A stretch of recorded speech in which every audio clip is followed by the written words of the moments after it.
Hi, and welcome to my talk, only on Uncle, protein stability insights you just can't get with other instruments.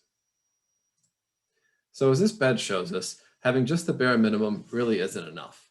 Only having one option to solve a problem doesn't leave you with any flexibility. But by having more than a bare minimum, you can get what you really want, options. In the world of biologic stability, options means the ability to solve a problem faster and with less sample. So that brings us to Uncle, the multimodal all-in-one biologic stability platform that has the right number of options to help you investigate and solve problems. This talk is about how Uncle combines its three different detection methods, full spectrum fluorescence, static light scattering, and dynamic light scattering across 12 applications to solve biologics problems with only 9 microliters of sample between 15 and 95 degrees Celsius, either isothermally or with a thermal ramp. So part of the secret sauce of Uncle is the uni, which is its consumable. Each uni is 16 quartz microcubettes that hold a 9 microliter sample. That uni is then clipped between two silicone seals in a blue frame, and that means that as you heat up or have a long study of your sample, you don't have to worry about evaporation. Uncle will study the samples that are loaded in the uni using its three unique tools, fluorescence, SLS, and DLS, across that thermal ramp that I mentioned. So let's take a look at what you can do only on Uncle, starting with fluorescence. And starting with fluorescence, let's look at the basics of how proteins fluoresce. In this case, we're looking at the fluorescence signature of tryptophan, tyrosine, and phenylalanine. So if we excite a protein with the UV laser, what's happening is the amino acids in that protein are getting excited by the UV laser and then fluoresce somewhere in the range of about 260 to about 450 nanometers. So that's where intrinsic protein fluorescence comes from. When you excite a protein on Uncle with the UV laser, you get a more complete story because you're gathering the full spectrum fluorescence. What we're looking at here is a couple of things. First, we're getting a UV laser at 266 nanometers shining into the sample, and then where that light is scattered back out at 266 nanometers, that's our static light scattering. It'll help us look at the aggregation state of a protein as time goes on or as temperature increases. Just to the right of the SLS signal, you see the fluorescence signal from the protein intrinsic fluorescence. Each line of this curve is a separate fluorescence read. So as temperature increases, fluorescence decreases and shifts to the right. It's called a redshift, and it happens as proteins unfold and tryptophan residues get exposed to the aqueous environment where they were previously happily folded up in a hydrophobic pocket. Since Uncle has full spectrum fluorescence detection, we're able to analyze whatever you want. We can look at the protein intrinsic fluorescence, or depending on your application, we can add dye and look at the dye-based fluorescence, or look at the fluorescence of tags, such as ruthenium tags. So it lets you focus on just what you want using either intrinsic fluorescence tags or dyes like Cypher Orange, ANS, or CPM, or many others. So in just one experiment, what Uncle is going to deliver is thermal stability information two different ways. First, in blue, when we're looking at the unfolding of a protein, we'll be tracking what's called the BCM, or barycentric mean. This is the center of mass of that spectra that I showed, where the wavelength divides the area under the curve, so that the area to the left and the area to the right of that line is equal. As that protein fluorescence redshifts, that center of mass will shift with it. So it's a very nice way of tracking fluorescence redshift because it has a very robust amount of signal to noise because you're using all of the area under the curve. That BCM wavelength, that center of mass wavelength, is shown here in blue. Where the protein undergoes inflection points in the curve is where we can identify melting temperatures for that protein. At the same time, Uncle will look at SLS data that will be indicative of the aggregation state of the protein. When aggregation occurs, that SLS at either the UV laser or the blue laser of the Uncle will begin to shoot up, and you'll know that aggregation has started. By gathering both conformational information through fluorescence and colloidal information through SLS, Uncle is able to see stability and aggregation in a single experiment where it's able to detect aggregation incredibly sensitively with the SLS laser and tie that directly back to an unfolding event. So you know exactly which unfolding event is causing your aggregation. Okay, so let's take a look at applying that fluorescence ability to a specific use case. Here we have a protein that in its native state has one tyrosine amino acid that we're interested in. Let's add a second tyrosine to this protein by a substitution mutation and see what happens on uncle. Well, the first result is kind of interesting. If we study it by BCM, which is looking at that center of mass wavelength, we get one set of data where the 2-tyrosine mutant shows a redshift and the 1-tyrosine mutant stays relatively flat. If we instead look at the ratio, we get kind of the opposite behavior, where the 2-tyrosine mutant stays relatively flat and the 1-tyrosine mutant actually shows a blue shift, which is rare, but does happen. This is actually very interesting because usually these two analysis methods will agree with each other, though the BCM metric, as I can show you, is smoother and less susceptible to noise than the ratio metric. So let's dig in a little deeper since we have this full spectrum data and we can figure out what's going on with this protein. Checking out that full spectrum data, we can see a couple of clues. So first, with the green arrow, we actually see that the native 1-tyrosine mutant has a stronger tyrosine signal around this 300 nanometer range than the 2-tyrosine mutant, which is kind of interesting and counterintuitive. The second difference that we can observe is in the shoulder in around the 400, 450 nanometer region. So in this case, the 2-tyrosine mutant appears to show much more signal in that area than the 1-tyrosine mutant. If we were to study this only by looking at the 350 and 330 nanometer wavelengths, they miss both of these behaviors. They have no insight on either the tyrosine signal at 300 nanometers, nor the shoulder that occurs at about 400 nanometers. If we take this data and we graph it in 3 dimensions through Excel or something similar, we can identify that behavior across a temperature gradient. So for the 1-tyrosine mutant, we see that stronger tyrosine shoulder at the start of the experiment, and then there's an absence of a peak in that 400 nanometer range at higher temperatures. Where with the 2-tyrosine mutant, we can again see that shoulder is lower and see that that tyrosine peak is something that develops at higher temperatures. If we want to investigate a little further, we can run some other likely controls and actually find out that if we run a sample of IgG plus dityrosine, then the peak that shows up at higher temperatures in our 2-tyrosine mutant actually matches the signature of dityrosine very, very well. So in this case, we're using UNCLE to see the difference between the 1-tyrosine and the 2-tyrosine mutants. We're able to investigate exactly what's going on there by digging into the full spectrum fluorescence, and we can use fluorescence to ID a very likely cause of the phenomenon that's causing these different melting behavior that were observed across the different analysis methods.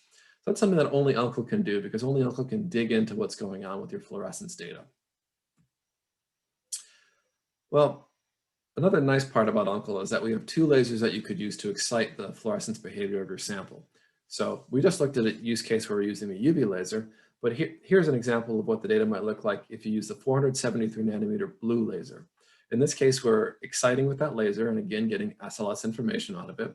And we can actually get fluorescent information from this dye as well. Again, full spectrum fluorescence, we'll see fluorescence between 500 and 650 nanometers when it occurs. This is particularly useful in the case of small peptides or proteins that don't have fluorescent amino acids like tryptophan or tyrosine, where we can run them in the absence of dye on the left, and then by adding cypher orange, we can show on the right that cypher orange will bind to hydrophobic areas in that protein and fluoresce as they unfold. So it's nice that you can get protein fluorescence information, even if you have to add an extrinsic dye to make that experiment work. In this case, this shows the exact data that you're getting. So here we're analyzing the area under the curve for cypro, since we're no longer looking for a red shift or a blue shift in that fluorescence dye. And you see that at the area under the curve has an inflection point where a melting temperature can be identified for this protein. So AAV is also a nice example of a biologic that's incredibly complex, and we can use UNCLE's full spectrum fluorescence to understand its stability as well. So if we're looking at just the protein unfolding of AAV, we'll only be looking at the capsid disruption pathway by which AAV can fall apart. In other words, we're heating this sample up and just watching proteins unfold like we would with any antibody. However, AAV, since it has additional complexities to its structure, actually has another failure mode that's in fact happens earlier. So in this case, as we heat up AAV in the presence of a DNA-sensitive dye like cybergold, what will happen is cybergold will detect the ejection of DNA that occurs prior to protein unfolding for AAV capsids. The results for that kind of experiment look like this, where we're starting with some kind of baseline signal from fluorescence of free DNA floating around in solution, and then that signal will decrease because of the relationship between temperature and cybergold fluorescence. And then about 50 degrees Celsius is kind of the headline of this experiment, where cybergold fluorescence increases as DNA ejection occurs from viral capsids. That'll continue until the protein unfolding failure mode of this AAV occurs at about 75 degrees, where we also see SLS at the 473 nanometer wavelength. So this is from one experiment telling us what we have in terms of free DNA at the start, when DNA ejection starts occurring, and when aggregation starts occurring as a result of protein unfolding. So that's what fluorescence can do only on UNCLE. Let's take a look at SLS data now as well. So UNCLE uses kind of a real SLS setup, which has right angle SLS, where lasers are going into the sample and being detected at 90 degrees coming out of the sample. It's a very standard angle for SLS, and it lets us gather data across the whole concentration range that UNCLE works for, all the way down from the bottom to the top.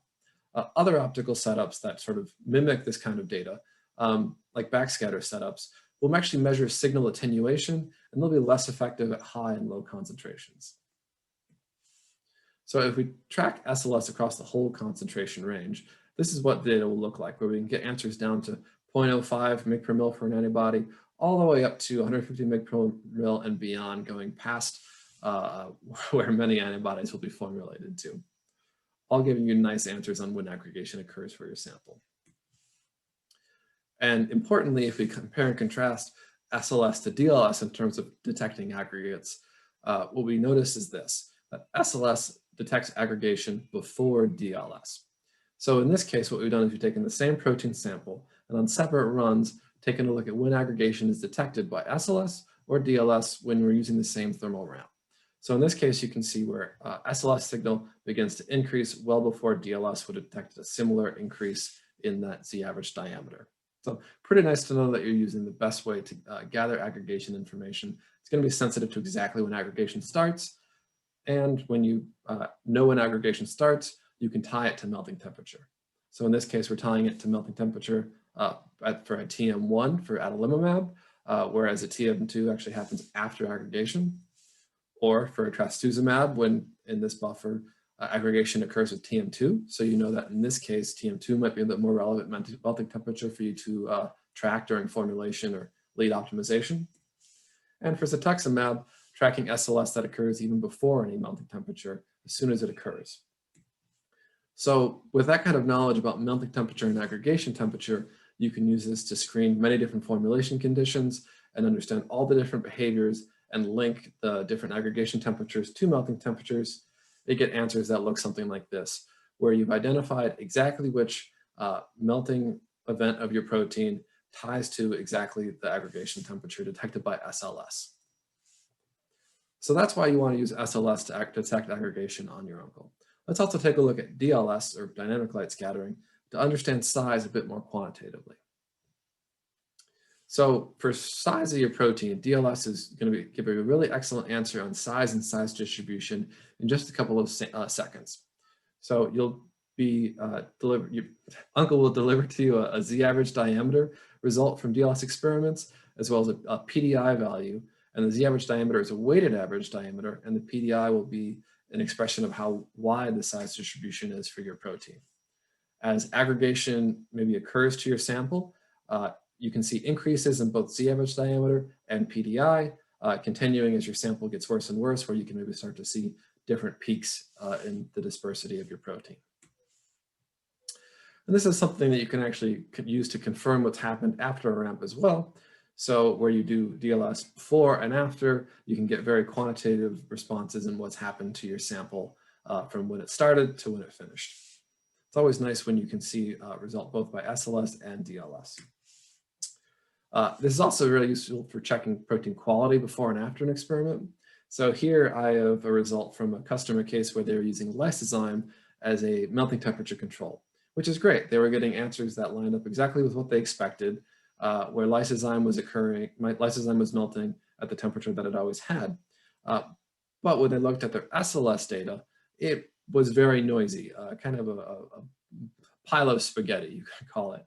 And they were wondering what happened to their aggregation information, where they would normally expect that to line up very well with their melting temperature. Well, in this case, it was pretty easy to flip over and look at the dynamic light scattering that was available on every run and say, hey, well, for your lysozyme, that really should be scattering light at a couple of nanometers, maybe 4 nanometers in diameter.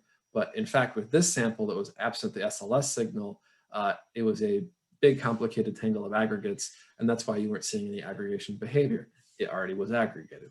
So that was a really nice example of troubleshooting with this DLS data when you have it already handy for every thermal melting experiment.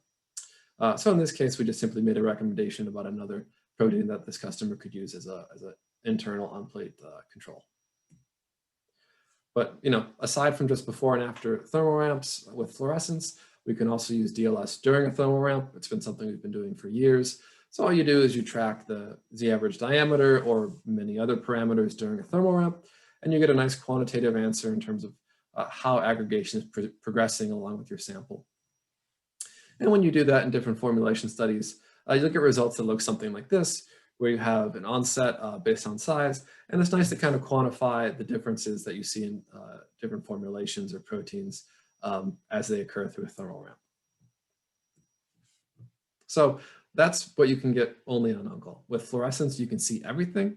With SLS light scattering, you can get the most sensitive, fastest way of detecting aggregation. And with DLS, you can prove that your sample quality was high when you ran it on this experiment. So that's how having a full set of options can help you solve all sort of biologic stability problems. And so UNCLE, if you remember the bed back from the beginning of this talk, this is really more like UNCLE. And if you're being honest, it's all of the options you really kind of want. So with that, I'll take questions.